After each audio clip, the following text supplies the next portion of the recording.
जब फावड़े से कटकर हुई नाग की मौत और फिर 3 घंटे बाद उसकी नागिन ने जो किया आज तक कोई भुला नहीं पाया। दोस्तों, अगर नाग नागिन का जोड़ा कहीं भी दिख जाए तो उसे मारना तो दूर छूना भी नहीं चाहिए, क्योंकि कहते हैं नागिन अपने मरे हुए नाग की आंखों में देखकर यह पता लगा लेती है कि उसके नाग को उससे जुदा करने वाला कौन है, और नागिन जब तक अपना बदला पूरा न कर ले चैन से नहीं रहती। तो ऐसा ही हुआ यूपी के एक छोटे से गांव माधवपट्टी में, जहां पर सत्यप्रकाश नाम के व्यक्ति से नाग की मौत हो गई। और फिर उसके साथ जो हुआ उसको देखकर आपके भी रोंगटे खड़े हो जाएंगे।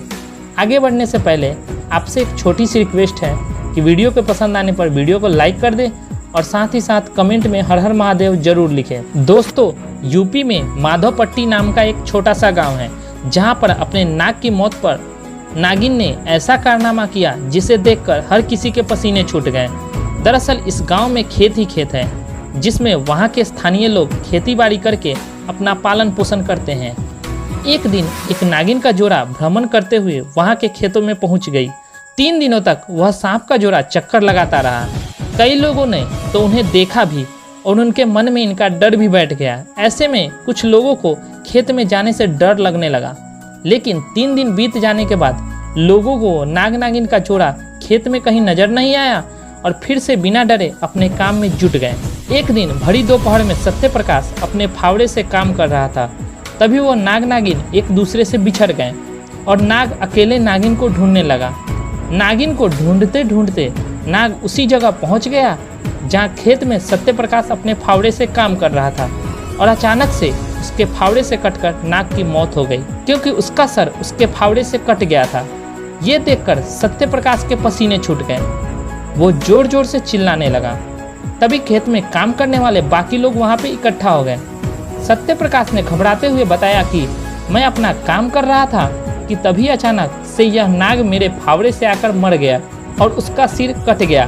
फिर उनमें से एक व्यक्ति ने बोला कि हमारा काम खेत में खेती करना है, ये नाग नागिन का खेतों में आना और इनका हमारे फावड़े से कटकर मर जाना तो मामूली सी बात है।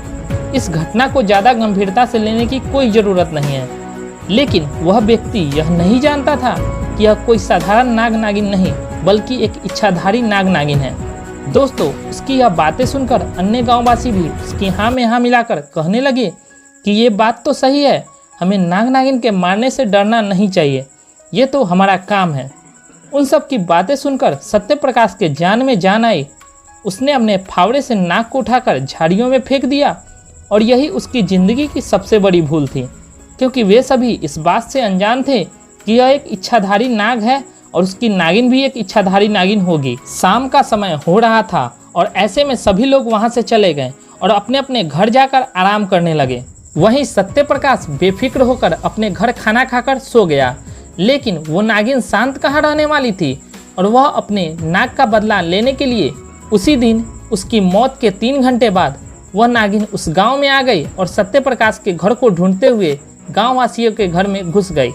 उस नागिन ने जैसे ही 2 घरों में लोगों को डसा तो पूरे गांव में हाहाकार सा मच गया।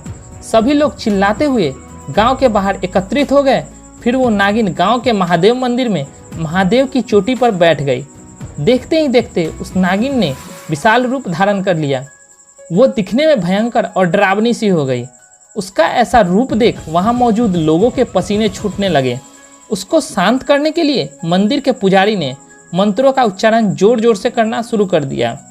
कुछ ही देर में वह नागिन अपने साधारण रूप में परिवर्तित हो गई और मंदिर से उतरकर दूर जाने लगी। वह पूरी तरह से शांत होकर अपने रास्ते चली गई।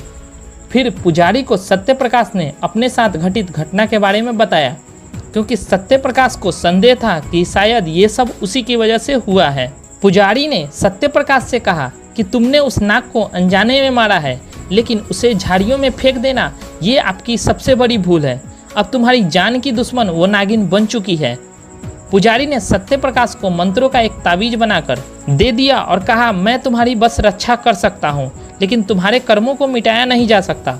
वो एक इच्छाधारी नागिन है जो आज नहीं तो कल अपने नाग की मौत का बदला जरूर लेगी, लेकिन ये ताबीज उसे तुम्हारे पास पहुँचने नहीं देगा।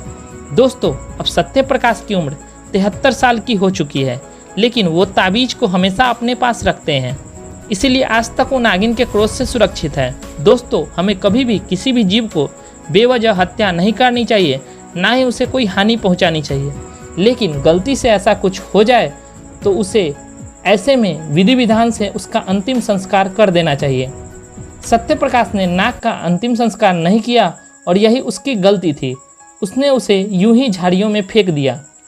उसे आदरपूर्वक अंतिम संस्कार उस नाग का कर देना चाहिए था।